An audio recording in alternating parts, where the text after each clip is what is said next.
So Jill Stein has announced that once again she is running for president on the Green Party.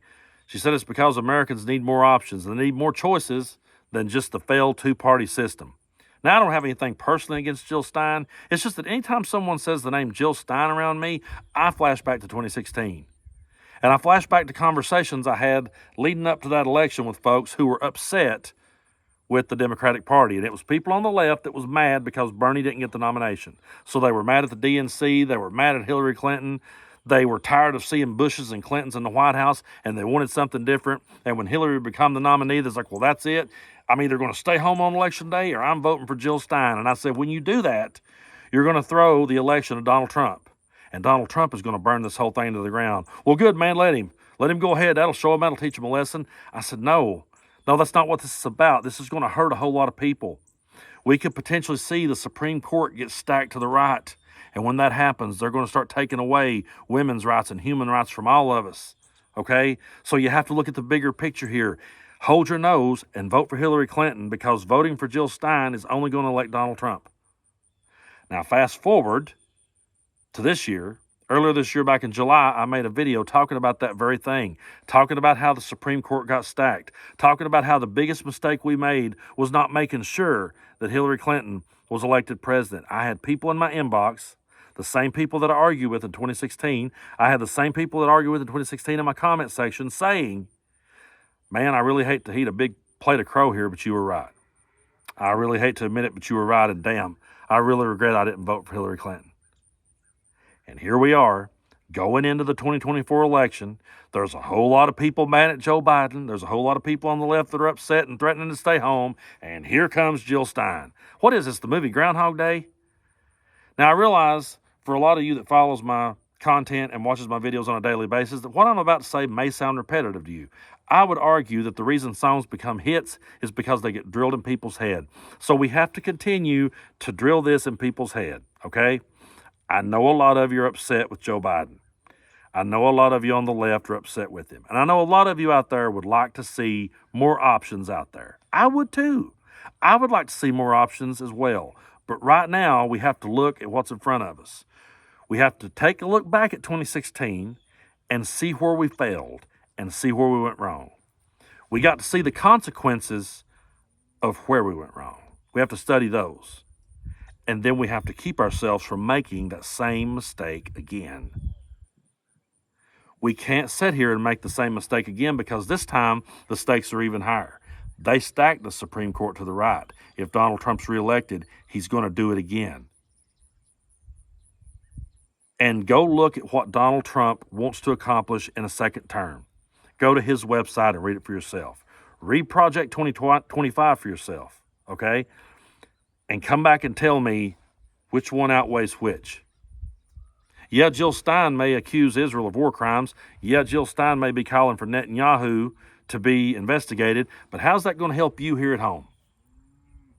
How's that going to bring back women's rights? How's that going to bring back gay and trans rights? How is that going to protect your fellow Americans and their rights? How is that going to stop us from being led into an authoritarian dictatorship? You have to look at the bigger picture here. You might be upset because Joe Biden stood with Israel. But guess what? Every American president has and will, including Donald Trump. It's not going to change things here at home. It's not going to change things one bit. I completely understand the concept of I want to be independent and I don't want to be tied to a party. I understand that concept. And I understand why you think that. I understand that you want to see both options and you want to weigh them out.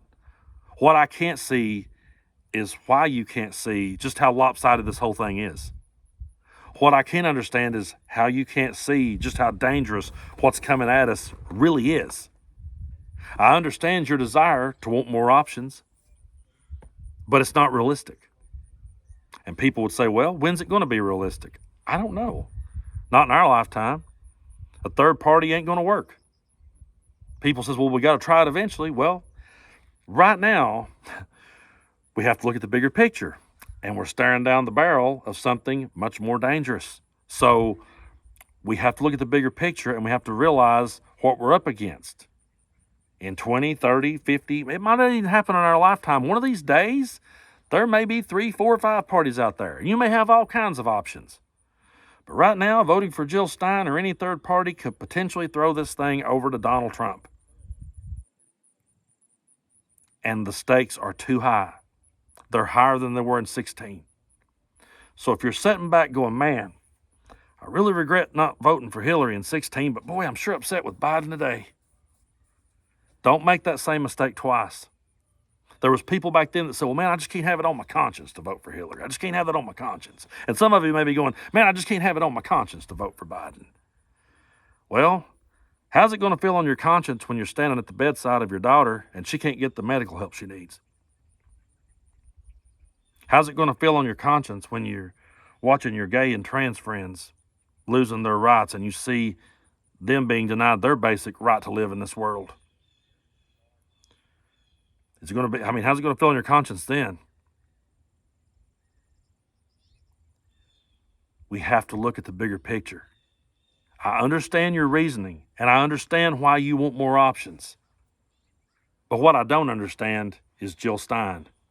What I don't understand, Jill Stein's a smart lady. This isn't Marjorie Taylor Greene or Lauren Boebert. She's a smart woman. She really is. She has to be smart enough to know she's not going to win. And she has to be smart enough to realize the consequences of what could be coming at us. So now's not the time to be opportunistic. Now's not the time to try to cash in. Now's not the time to make it about you. And now's not the time to actually say things like, well, people need more choices, so I'm going to give them another choice. No, you're going to give them Donald Trump again. And I don't want to be on the movie Groundhog Day, folks. I just really don't. I don't want to keep living the same thing over and over. I want to see us move past this MAGA nightmare that we've been in ever since 2016. I'm 43 years old. I don't know if it probably will never be fixed in my lifetime. But when my kids and my grandkids and great-grandkids look back at the stuff I talked about, at least they can say, well, old Papa was trying to tell them. That's why I'm sitting in this damn chair.